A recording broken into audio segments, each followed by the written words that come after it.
Hello, I'm Eric Snodgrass, Principal Atmospheric Scientist at Nutrient Ag Solutions, and I want to thank you for watching this weekly Ag Weather Update brought to you by the Farm Credit Associations of North Carolina. I want to begin first with one of my favorite animations from a course I used to teach at the University of Illinois. What you're looking at here is what I'd show in the first week when I was discussing Earth's seasons. And in this particular animation, what you're looking at is the same location on Earth every day throughout the year.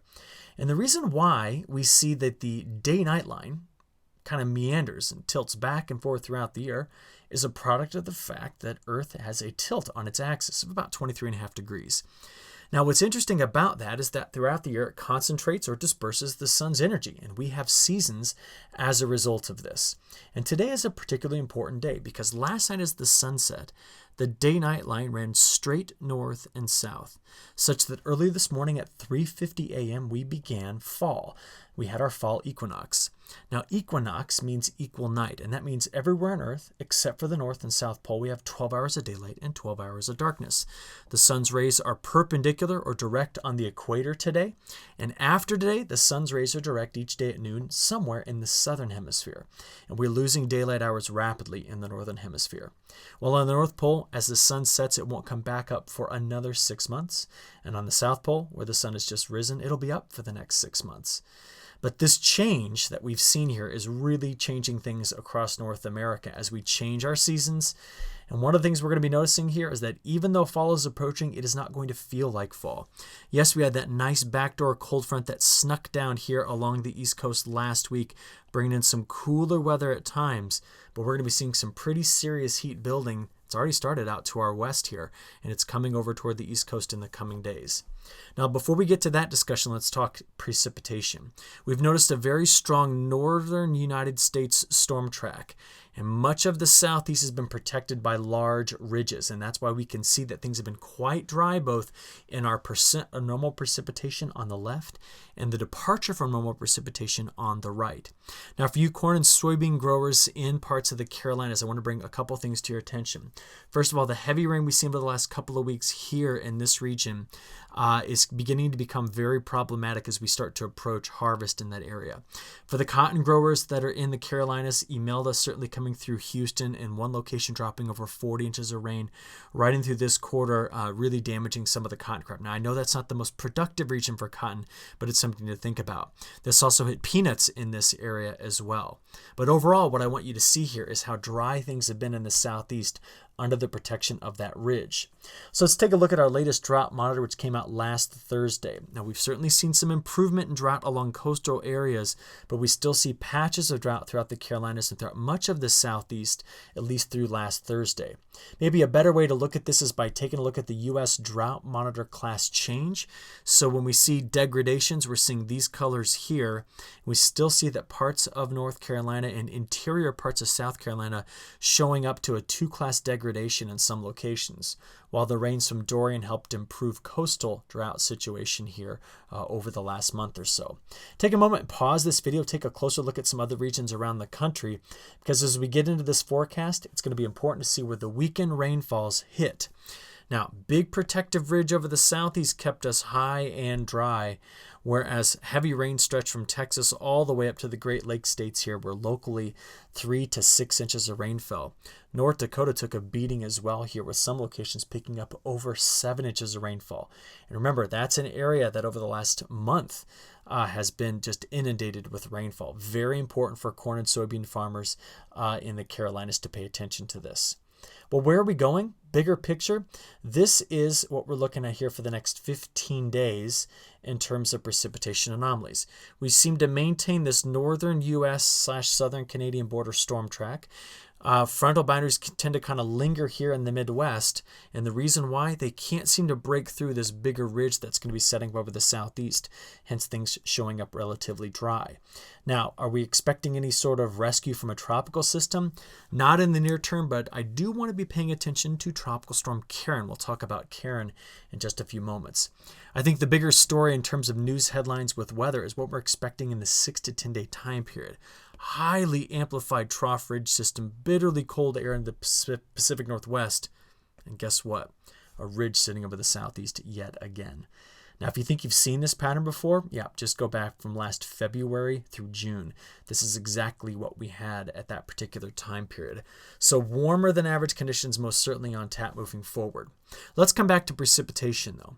This is looking at precipitation through Friday evening this week. So basically our next 5 days.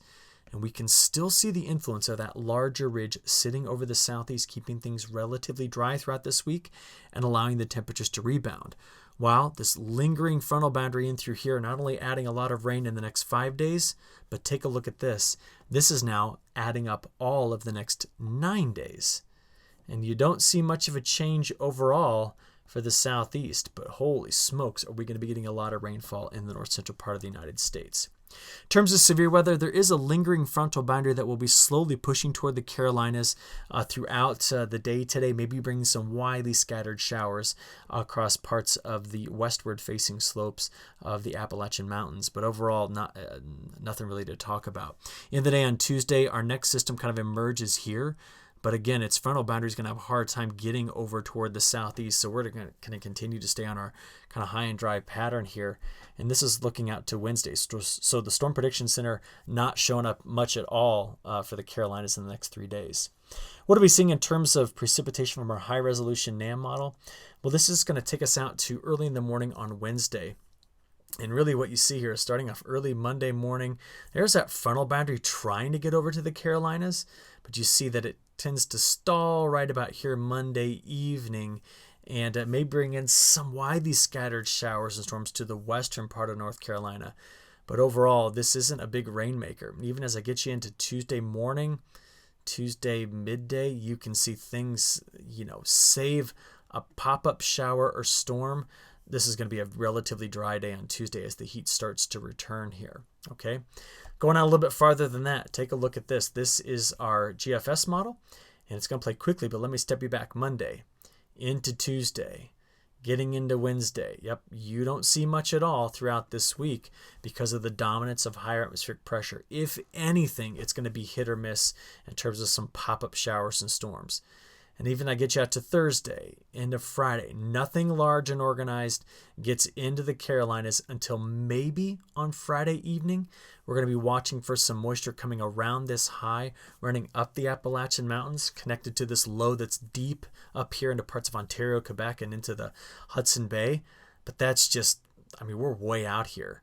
So I just show you here, over the next 9 days, we just don't have any major organized low pressure systems coming through. All the actions tucked away in the midsection of the country, and we're largely protected by this ridge. See it right in through here? Well, it's keeping the pressure high and suppressing the rising motion, and therefore we can't get much out of that. So that's what we're looking at over the next 9 days or so in terms of precipitation.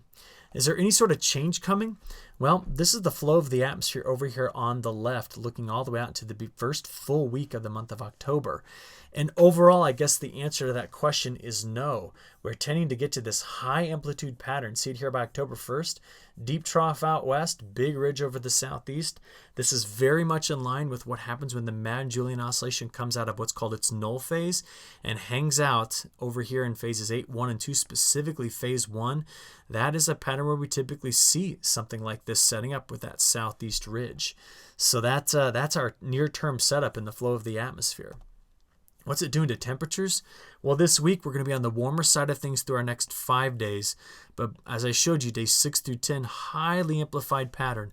First frost of the season coming into the Canadian prairies, into Montana and North Dakota. But us down here in the southeast, that ridge is in place. Above average temperatures are the name of the game. Clear skies for the most part as I stretch out through the next 10 days. And even looking all the way out to days 11 through 15, we still hang on to that warm bias here across the southeast. So that is just not going away at any time soon.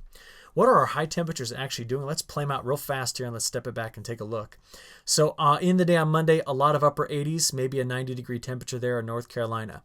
By the time we get into Tuesday, same thing, a lot of mid to upper 80s.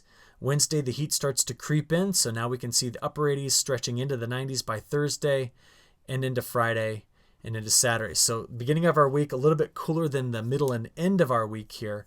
But you'll just notice as I take you into Sunday, back up into the 90s, Monday upper 80s, lower 90s. So we're just in this summer-like pattern all the way through much of next week as well. Now, is there anything to be watching in the tropics? Well, Jerry thankfully staying off to open ocean. Tropical Depression 13 over the next 10 days may get to here, but I want to talk about Karen, which took place and formed over the weekend. Karen right now is forecast by the National Hurricane Center to move to the north as a tropical storm hitting Puerto Rico, but then start to make an interesting bit of a track change once we get by the end of this week, Thursday into Friday. And the thing I'm concerned about is with the presence of that big ridge sitting here, Karen may get pulled back over Florida. Now, why talk about it? Well, if the moisture from Karen does get pulled in that direction and gets over into the Gulf of Mexico, this could develop into a stronger system. And again, this is a big if it's going to do that. And if that happens, it could get pulled right back into the main flow and pulled over the southeast and parts of the Carolinas.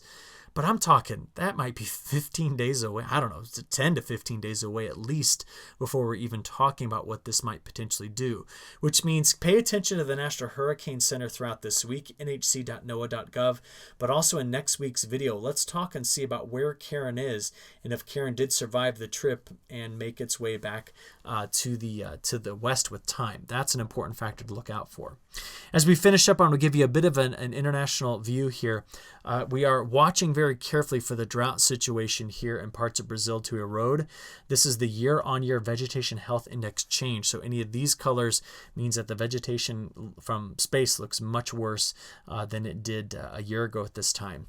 There is about a 50% reduction in rainfall over the last 3 months, and things are quite dry in that area. Now, with the monsoon starting to get a little bit of support from the MJO, and what I mean by that is we came out of the null phase into 8-1 and eventually 2.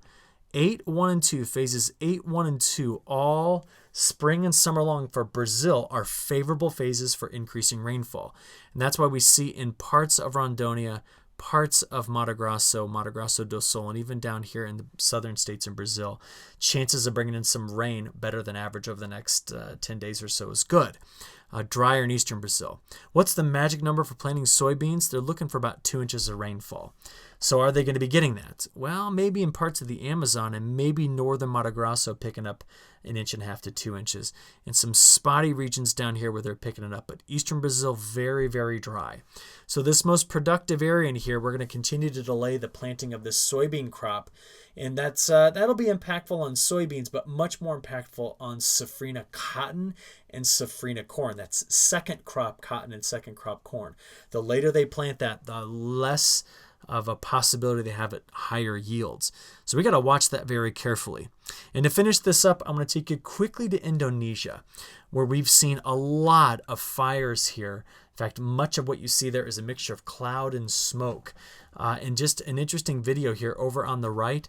This is what it looks like early in the morning or at sunset when the sun is low on the horizon and the sun's rays have to pass through all of that smoke at a very oblique angle. The shorter wavelength light, like the blues and the greens, gets filtered away, and all you're left with is the longer wavelength light, which is the yellows, reds, and oranges. So this is an indication of very, very poor air quality.